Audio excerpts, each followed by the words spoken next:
Ndabamutse bakuzi ba BTV Burundi nongera ndabaha ikaze mu mwanya w'amakuru mu Kirundi mu nkundire duhere kuri zingingo nkuru ziyagize. Ubukene bw'igitoro burangwa mu ntara ya Makamba, commune Mabanda, zone Kibimba, gatumye abahora bakora ubuzi busaba igitoro babureka. Nayo mu ntumbero yo kwibuka umuririmbyi Canco Amisi, abaririmbyi ndetse n'umuryango wiwe batunganije igiteramo cyabaye ku munsi wa gatandatu, abaririmbyi benshi bakaba baracitabiriye. Aya n'ayandi mukaya.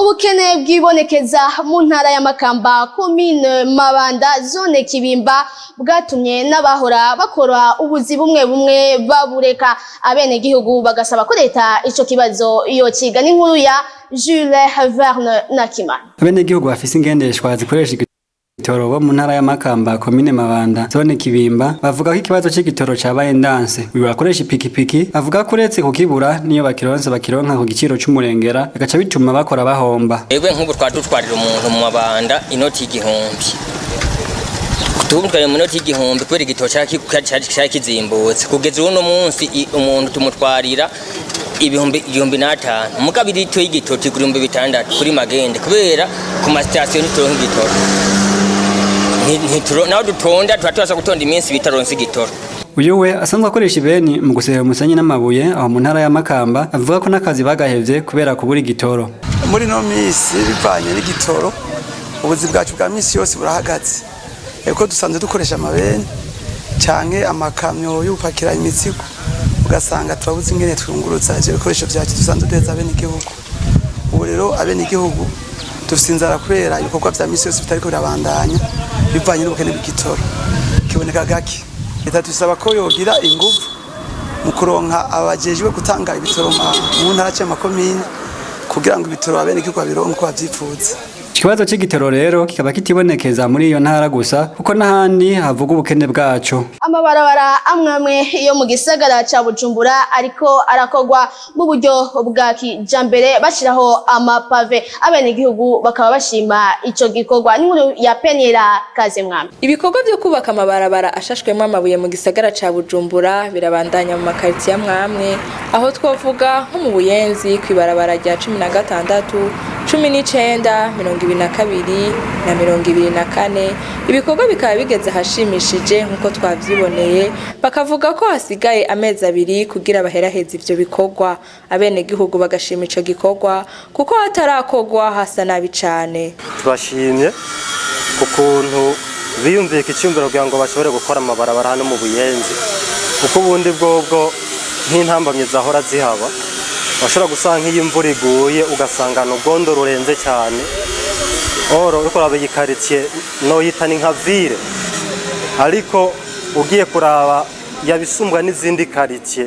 Ico gikorwa cyo gukora amabarabara mu Ngagara karitiye 9, ibikorwa bikaba bisa n'ivyarangiye. Bimwe mu bimenyetso biranga umugwayi afise ubumuga bwo mu mutwe ngo harimwo umunezero ndenza rugero canke akabonge kadasiguritse, ndetse uwo mugwayi akifuza no kwiyaka ubuzima. Bikaba vyavuzwe na Godelive nimubona asanzwe avura ingwara zo mu mutwe. Ingwara yo mu mutwe yitwa trouble bipolaire, ni ingwara y'ihindagurika ry'imero, aho umuntu agira imero y'umunezero urengeje urugero canke imero y'umubabaro urengeje urugero. Iyo ari mu mugwi wa za ngwara z'umunezero urengeje urugero, ukuba afise umunezero mwinshi cane umugaragara, hagira ivyiyumviro vyinshi biza binyurangana, ugasanga avuga amajambo menshi, hama kandi ugasanga n'umuntu akara n'umuntu ataguma hamwe, n'umuntu akubagana cane aguma yiruka hirya no hino.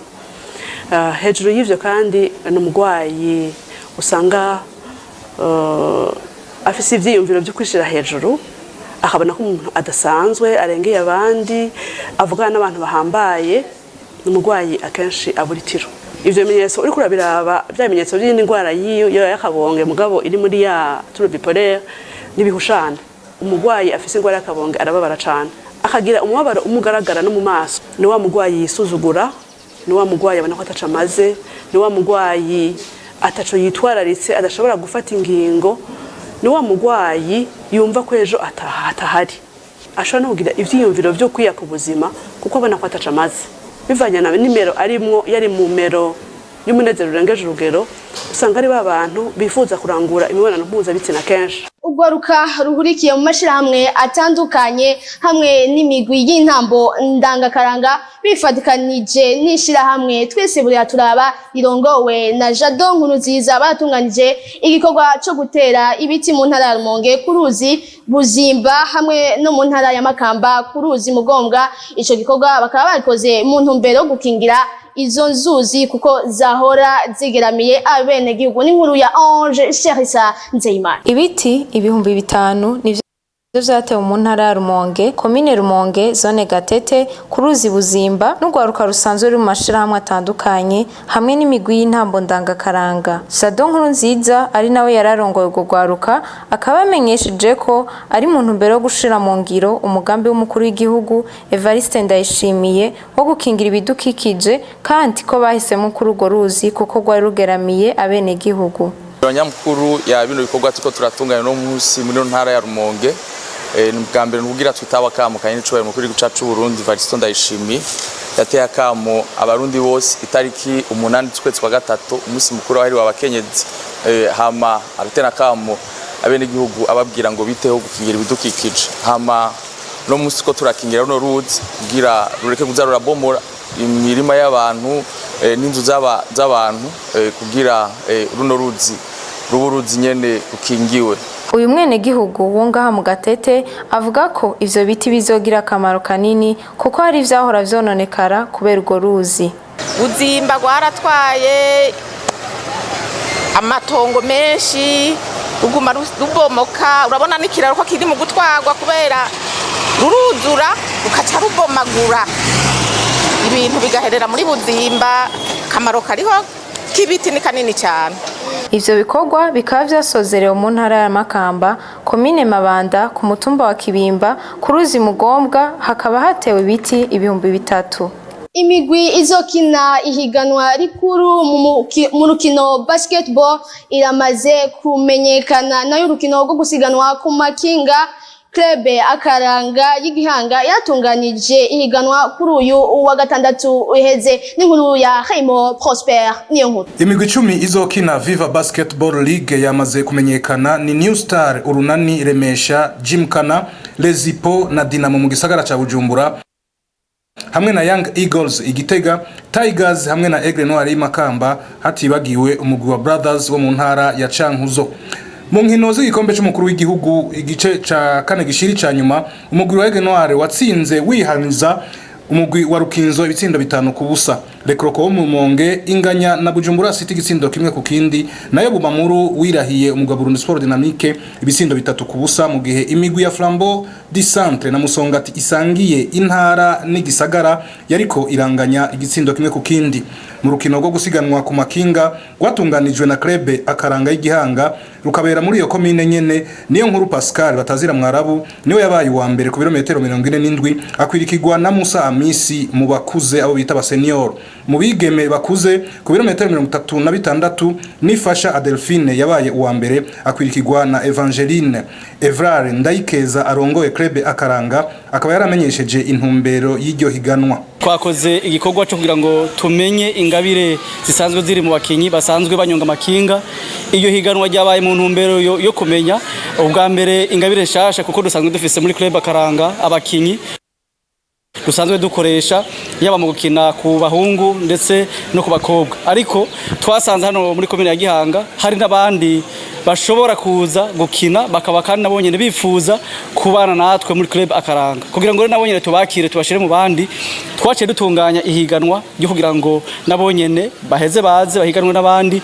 Iryo siganwa ku makinga rikaba gitabwe n'abanonotsi bava ku mitumba 14 igize komine Gihanga. mu ntumbero yo kwibuka umuririmbyi Canco Amisi abaririmbyi b'abarundi bafatikanije n'umuryango wiwe barasubiyemwo indirimbo ziwe kuwa gatandatu uheze. Olivier Bright Ndayishimiye arongoye ishirahamwe ry'abaririmbyi mu Burundi avuga ko Canco ari mu baririmbyi baterereye cyane mu muziki indundi. Ni ya Milix Mugisha. Abaririmbyi b'abarundi baragiye hamwe mu gucuraranga indirimbo z'umuhisi Canco Amisi yitavye Imana ku igenekerezo rya gatatu ndamukiza 1996. Christian Xavier umumenyesha makuru yagize uruhara mu gutunganya ivyo birori akaba yamenyesheje ko batabikoreye Canco Amisi gusa ahubwo ko bazobandanya no ku bandi baririmbyi b'abarundi bitavye Imana. Kiri cyumviro cace kivuka bavuze bati si Canco Amisi gusa hariho Nikiza Davidi abararo nani yo mungere hariho Amatata hariho n'abandi benshi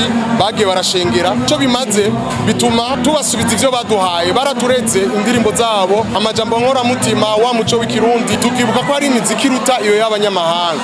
Olivier Bright Ndayishimiye arongoye ishirahamwe ry'abaririmbyi b'abarundi Amicale des Musiciens du Burundi akagira ati ni intambwe ya mbere ariko turakwiye kurushirizaho kuko Canco Amisi ari mu baterereye mu iterambere ry'umuziki w'igihugu c'u Burundi. Kumwibuka ni intambwe ya mbere dutanguye ariko akagira tuti turushirizeho n'ibindi bindi bishobotse tumwibuke ku rwego rw'igihugu eka bishobotse ashobore kuba narurangiranwa nk'abandi baririmbyi bose twama tubona ku isi.